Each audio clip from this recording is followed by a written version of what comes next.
okay. See if I can knock me down. It's all in vain. I get back up on my feet again. Hit me with your best shot.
Feeling good.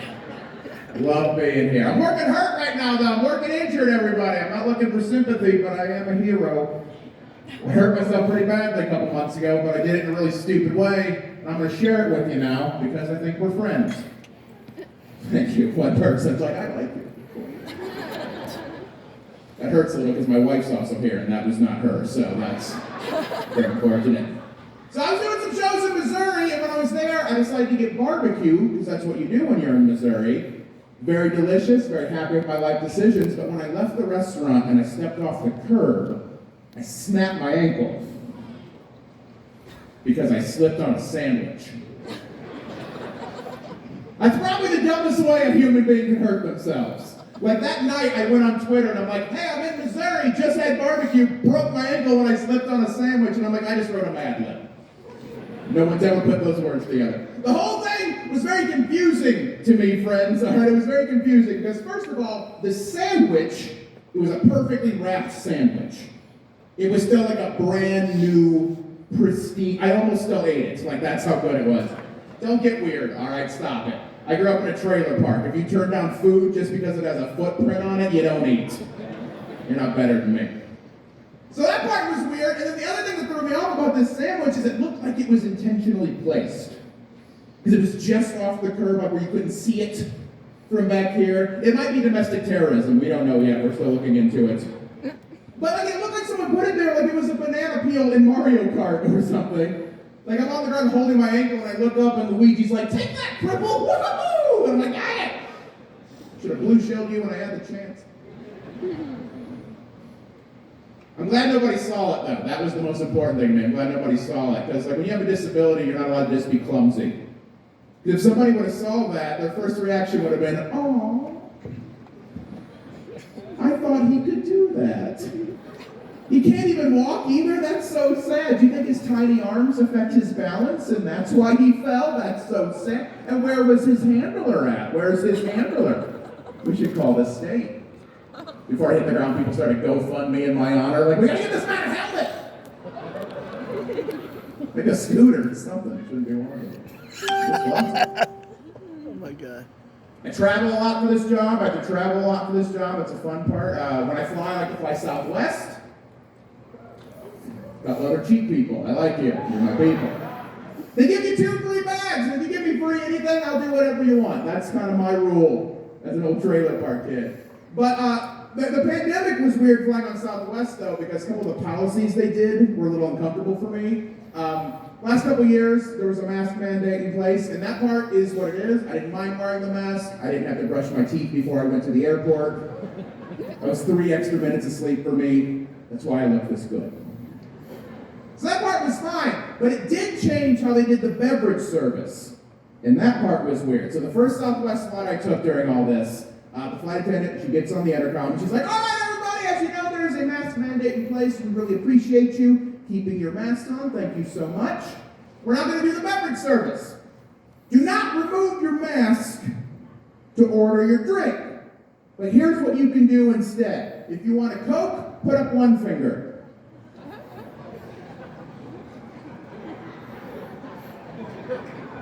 Diet Coke is 2. 7-Up is 3, water is 4, and coffee is 5. And I was like, well, dang, I guess I'm not having water or coffee on this flight today. 7-Up for me, everybody. I'm a 7-Up guy now. That's what I do. I got the 7-Up in a big way. Do you guys know you can just have 7-Up whenever you want? I did not know that. You can just drink it. I thought to have 7-Up, you had to be homesick from school, but that is not true. I thought legally to drink 7-Up, The Price is Right had to be on the television, but you can just drink it. It's crazy. So fine, okay, if they want to do the fingers thing, that's fine, I will try. But here's the problem. Even when I tried to do it, they didn't know what the heck I was trying to do, so it didn't matter anyway.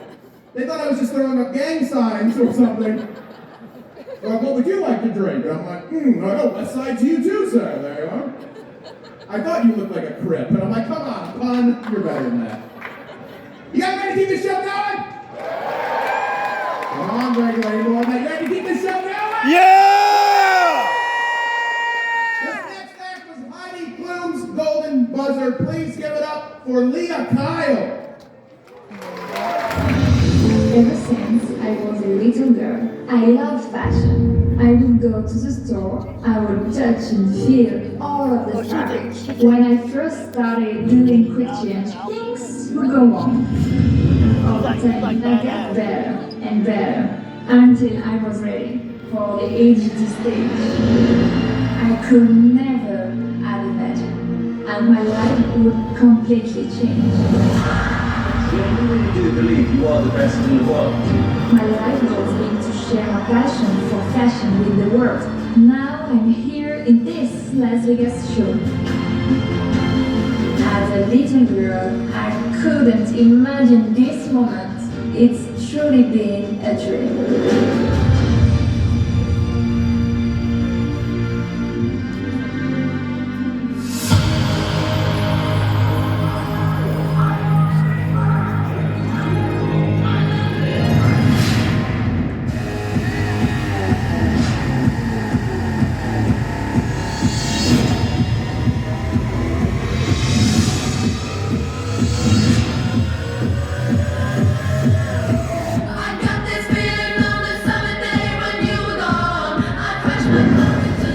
Oh, wow.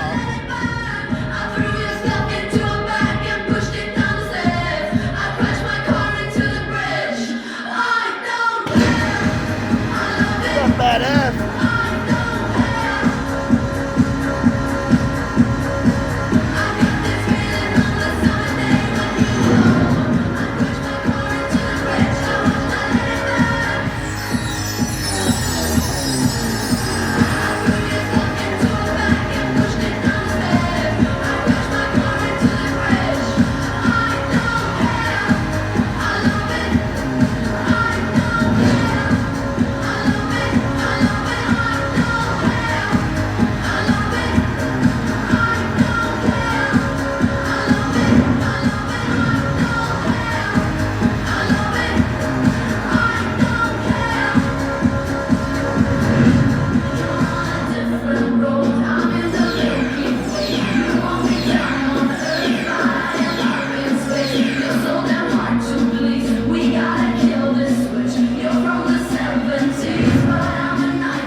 Yeah! It's so impressive. She changes 40 times on stage by herself. I needed a team of 8 to get into my pants tonight. Shout out to Fernando, you're doing the Lord's work. Let me ask you guys something. Who in here watches America's Got Talent? Yeah! I thought some of you might. And I appreciate those of you that raised your hands to be counted individually. That was very polite of you. Thank you so much. Well, I just want to say, speaking for me and the rest of the cast tonight, for those of you that support us on America's Got Talent, thank you so much. Because without you guys watching, voting, none of this happens, all right? I wouldn't be here. None of us would be here with you tonight without your support. So thank you so much. Give yourselves a big round of applause. And there's one other person I do want to thank. He is a dapper British man who 17 years ago created a television show that led to all this happening. He is my friend, Simon Cowell.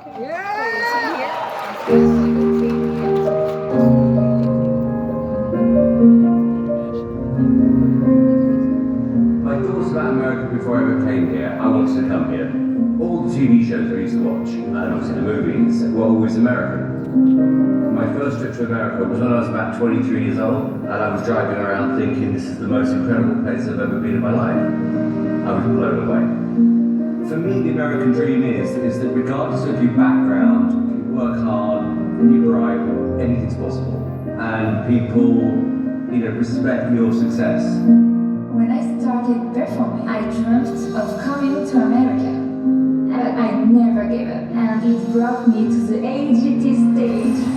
And now I'm performing in this Las Vegas show. I come from a family of theater performers. It's been a dream since I was a little boy. Thanks to America's Got Talent, we're living living the life that we wanted. Our whole world changed because of America's Got Talent. This is everything we've dreamed of. Being on America's Got Talent is probably the best decision we ever made. And the best part is that little Jax gets to come along with us. Before I was on America's Got Talent, it was really hard to get gigs. I had negative $14.87 in my bank account. I'll never forget that number. I'll never forget that number. Since being on the show, I'm not broke anymore. America's Got Talent gave us a hope for a better life here in America. This is our American dream. My daughter can look at her dad and say, man, he chased after it, reckless abandon no matter what. I can do the same thing. Love is the most vulnerable thing one will ever have. Then I'm gone. Being on America's Got Talent, it was this great big portal that opened up, and it was like this light just went down onto us, and it's still there. With the silhouettes, my goal is to make every single child, teen, or adult know that they can follow their dreams. If you believe in yourself and you do something which makes a difference, then life starts to work for you. And that's what America's Got Talent is all about. American dream, still alive and kicking.